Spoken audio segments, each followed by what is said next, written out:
दोस्तों नमस्कार।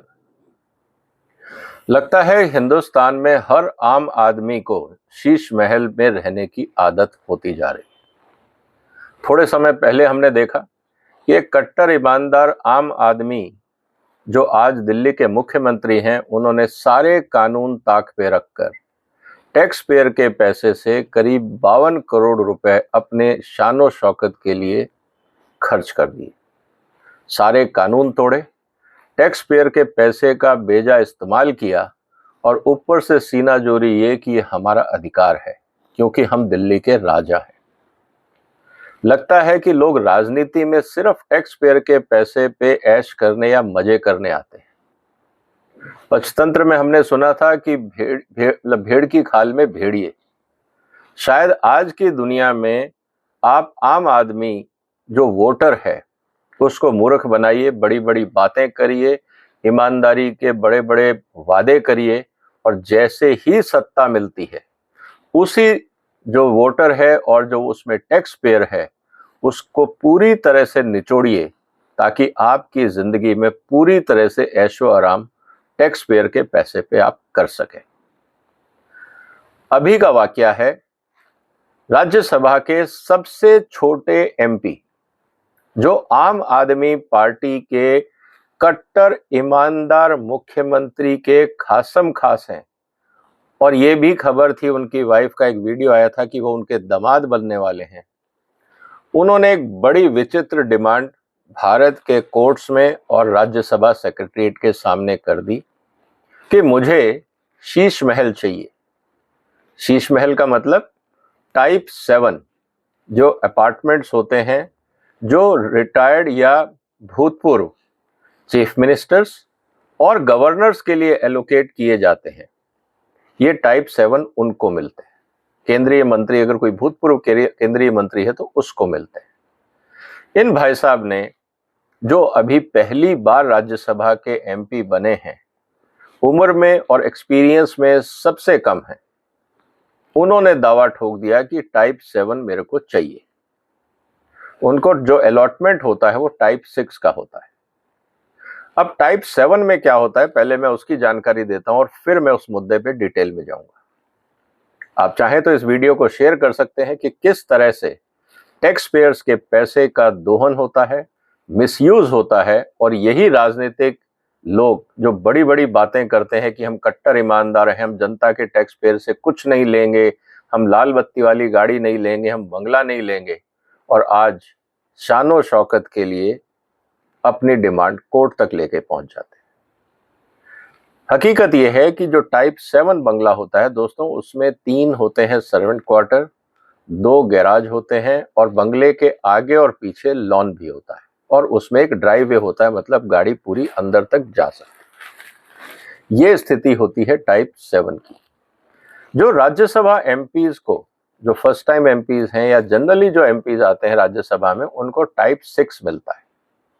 वो जनरली आज जो दिल्ली में जिस तरह से नए अपार्टमेंट बने और बहुत खूबसूरत और फैसिलिटी से भरपूर अपार्टमेंट है, उसमें 2 सर्वेंट क्वार्टर है, कवर्ड पार्किंग एरिया है और मल्टी स्टोरी अपार्टमेंट्स, सारी सुख सुविधाओं से, सिक्योरिटी से लेस। लेकिन इन भाई साहब को ये नहीं चाहिए। दोस्तों मैं बात कर रहा हूं राघव चड्ढा की। आपने नाम सुना होगा, अभी वो बड़े बड़े सेलिब्रिटी बने हैं, और कारण उनकी जो श्रीमती जी हैं वो बॉलीवुड की एक्ट्रेस हैं। और सवाल क्या है, सवाल इस बात का है कि वो कोर्ट ये पहुंचे कहने कि मैं क्योंकि राज्यसभा का एमपी हूं और मेरे को एक बार गलती से सेक्रेटरीट ने टाइप 7 एलोकेट कर दिया, अब वो मेरे से वापस नहीं ले सकते। कोर्ट में दलील ये है कि अगर गलती सेक्रेटरीट ने करी है और जो सेक्रेटरीट अपनी गलती सुधार रहा है, आपको टाइप 6 दे रहा है क्योंकि टाइप 7 बाकी जो एंटाइटल्ड वाले लोग हैं उनको एलोकेट करना है, तो ये भाई साहब कोर्ट पहुंच गए कि जी ये तो मेरा जन्मसिद्ध अधिकार है, क्योंकि एक बार आपने मुझे एलोकेट कर दिया तो अब अगले 6 साल मैं ये घर खाली नहीं करूंगा। तो कोर्ट में जब सुनवाई हुई तो इनकी दलीलें भी देखिए कितनी विचित्र रही। सबसे पहली दलील इन्होंने यही दी कि साहब अगर सेक्रेटरीट ने एक बार अपॉइंट कर दिया तो आप मेरे से खाली नहीं करा सकते। कोर्ट ने बड़ी सही बात कही। कोर्ट ने कहा देखिए, आपको जो सुविधाएं दी जाती हैं वो प्रिविलेज है, वो आपका राइट नहीं है, वो आपका अधिकार नहीं है। अगर आपको प्रिविलेज दिया गया है तो वो आपका अधिकार नहीं बन जाता। आप इसको समझिए, लेकिन ये मानने को तैयार नहीं। दूसरी इंपॉर्टेंट जो बात कही है, इन्होंने ये कहा कि साहब आप इस तरह के जो एक बार एलोकेशन हो गया, आप इस ऑर्डर को कैंसिल भी नहीं कर सकते क्योंकि ऐसा कोई प्रावधान नहीं है।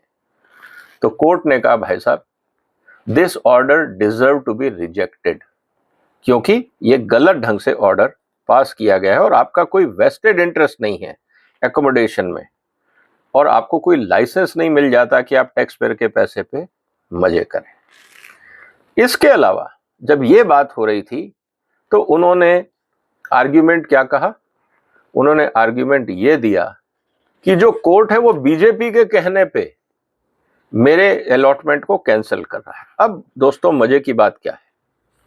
मजे की बात यह हो गई कि अगर कोर्ट ने प्रोसीजर के हिसाब से गलत अलॉटमेंट को रिजेक्ट करके इनको कहा आप टाइप 6 में शिफ्ट हो जाइए, तो इन्होंने कोर्ट को भी नहीं बख्शा और ये बोल दिया कि साहब आप बीजेपी के दबाव में आके काम कर रहे हैं।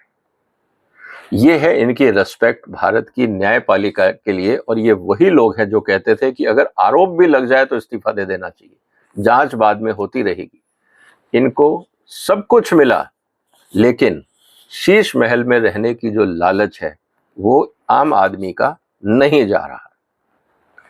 साथ ही साथ इन्होंने कहा कि साहब हमें नोटिस नहीं मिला, तो कोर्ट ने कहा कि इसमें नोटिस की कोई बात ही नहीं, आपको नोटिस दिया जा चुका है, आपको शिफ्ट किया जा रहा है, काय का नोटिस चाहिए आपको? अलॉटमेंट ही गलत हो गया।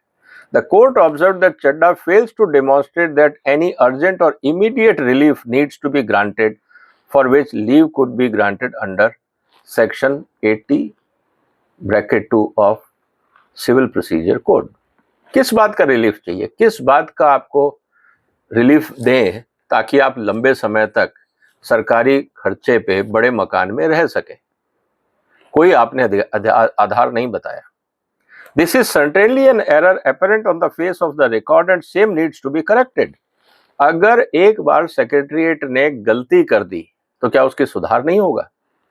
तो ये तो सेक्रेटरीट ने जब सुधार कर रहे हैं तो इसमें प्रॉब्लम क्या है? अकॉर्डिंगली द ऑर्डर डेटेड 18/4/2023, जब ये पहली बार कोर्ट पहुंचे थे तो कोर्ट ने उस समय स्टे दिया था। अब कोर्ट ने कहा कि हम इस स्टे को वेकेट करते हैं। ये इससे भी तिल मिला गए।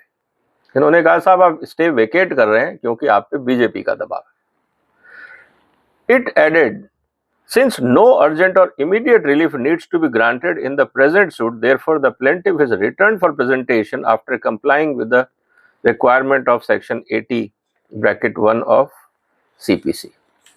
अब दोस्तों, सवाल इस बात का है कि किस बात की इनको इतनी लालच है कि टैक्स पेयर के पैसे पे ही ऐश करना है।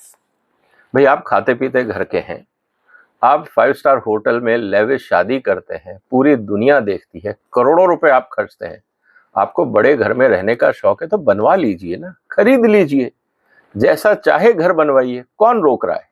ये तो आज़ादी पूरी है ना इस देश में। लेकिन टैक्स पेयर के पैसे पे ऐश करने की ऐसी क्या बीमारी लग गई? आप तो आम आदमी को ये कह के आए थे कि ये आम आदमी पार्टी है और हम आम आदमी की तरह रहेंगे, लेकिन अब आप टाइप 7 बंगला भी खाली करने को तैयार नहीं है। तो ये कौन सी मानसिकता है? क्या इसीलिए राजनीति में आते हैं लोग?